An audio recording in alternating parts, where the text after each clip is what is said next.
अस्ति काटेको आँप आज अचार हाल्दै थियो है साथी हो। अब मसला पिस्छु, आँपमा हालेर अचार मोल्नुपर्छ। यस्तो मिठो हुन्छ कि अब यो जिब्रो पड्काएर मजाले मोल्नुपर्छ अचार। यस्तो मिठो हुन्छ कि आमा साथी हो, साह्रै मिठो। आमा आपको अचार हेर्दा त कस्तो मिठो देखिरहेको छ। मुखबाट पानी आइसक्यो। दिनु न अलिकति चाख्न मलाई। बट्टा लेले आँपको अचार हाल्न बट्टा लेले। पर्ख एकछिन तिमीहरूलाई चाख्न दिइहाल्छु म।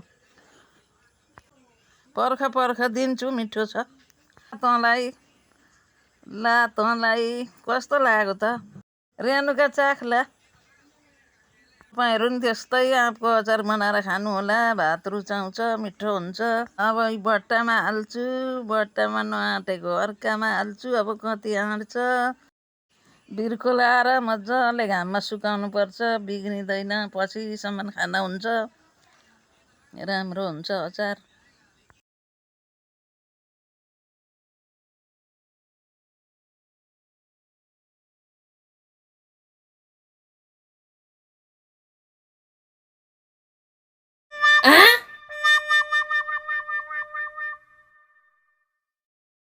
ल यसले त चोरेर पो खान थाली तलबाट। नचोर, त्यसरी खान हुँदैन, भुँडी बिग्रिन्छ, पिरो हुन्छ, भुँडी बिग्रिन्छ। बयम भरियो, ठिक्क आँटो। अब मजाले टाइट बिर्को लाएर हावा नछिर्ने